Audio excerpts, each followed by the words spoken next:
So I'm Annie Sandlin, and today I will be talking to you about the movement that is the goal of ending plastic straws. So in today's society, there are many movements that happen, and all of these movements have the similar goal to end something and to benefit the environment. And so one of the current ones, that's one of the most popular, I would say, is the whole Save the Turtles and No Straw movement. And so it's in the name, and the goal of this movement is to end the use of plastic straws. And so how it all started was a little boy named Milo Kress. When he was 9 years old, he was at a restaurant, and he ordered dinner, and with his dinner he got a Coke, and with his Coke they served him with a straw. And so he immediately yanked the straw out of the Coke, and thus the movement was born. And so recently a straw was found in the nose of a sea turtle, and then they went and did more research, and more straws were found in the stomachs of more animals in marine life. And it's not only straws that are found, it's plastic bags and plastic netting and many things that are found in these animals, and they leave these animals to be dead. And these animals then wind up on the shores of our beaches, and they wind up just floating in to the sand, which isn't a pleasant experience for anybody.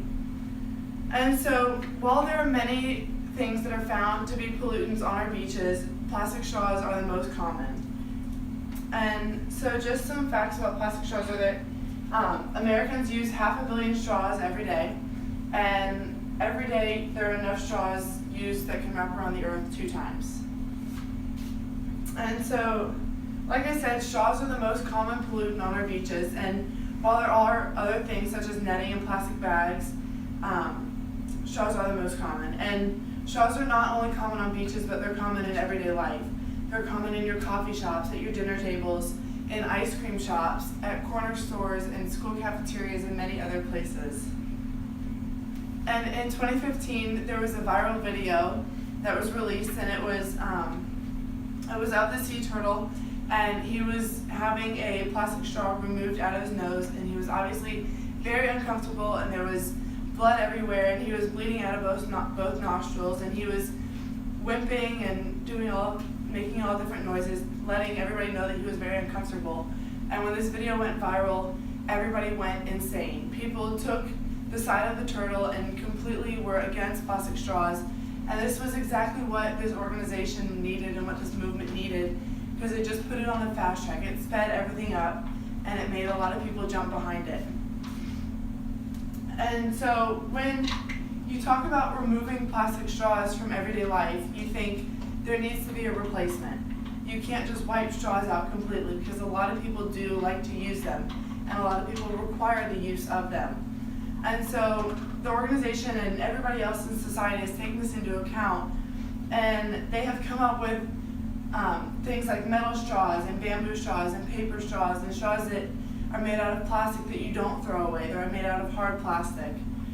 And so these are all reusable and better and beneficial replacements that are better for the environment. And the bamboo is easier to degrade and easier to go back into the environment, and paper is the same way. It's more of a biodegradable product, and it's not something that's going to, say, necessarily kill something in marine life, such as a sea turtle.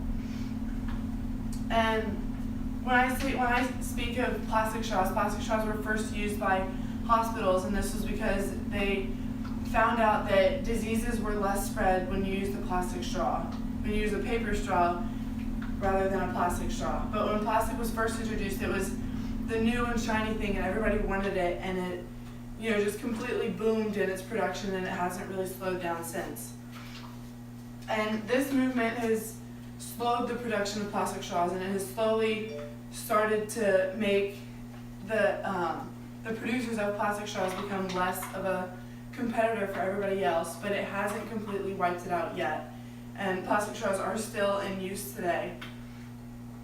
And this is a very positive movement, but it does have its flaws.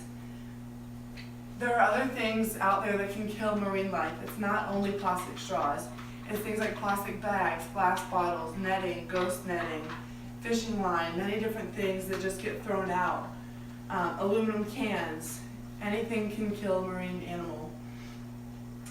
And when you talk about taking away all the straws, it takes away a job market, it takes away a source of income for some families.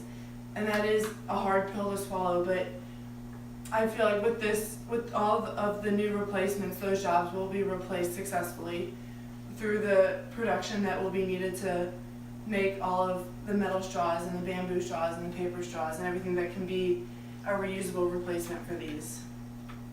And some people, like I said, some people do require the use of straws. Some people feed from a straw every day because that's the only way that they can get nutrients into their body. And so you have to take into account the people that will never stop using straws because of that reason. Or maybe it's a preference that they prefer to use a straw than not use a straw, or they prefer to use a plastic straw over any other different type of straw. And so those people do have to be taken into consideration. But all in all, I do think that this movement has a very positive and very strong motive behind it, as it is coming from a place of concern because of the sea turtle incident and because of many other incidents that have happened that have made the public more aware of what's going on and why it's happening and what plastic straws can do. And do I think it will last? Possibly. Probably not, but possibly. But do I think it'll make a big enough impact? I think it'll only make a big enough impact if everybody helps. And if everybody understands and is willing to pitch in to this idea of let's not use plastic straws, let's use reusable straws, or let's just not use straws at all. And I think that once everyone pitches in, it'll make a big enough impact. And we all do have to realize that one single straw can do a lot of damage. If one straw got stuck in the nose of every sea turtle, imagine how many sea turtles we would lose. And we have to realize that there are a lot of reusable alternatives, and we have to be open to using them and to accepting them into our culture. And so I'd just like to show you a quick video of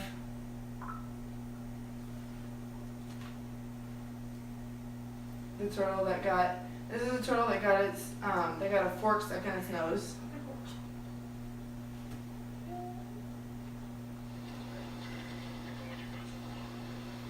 And they're going to try and pull it out.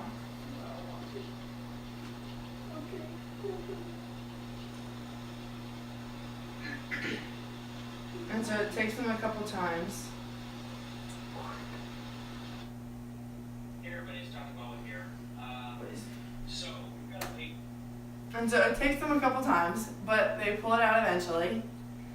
And so I just hope that next time you pick up a plastic straw, you'll think twice. Thank you.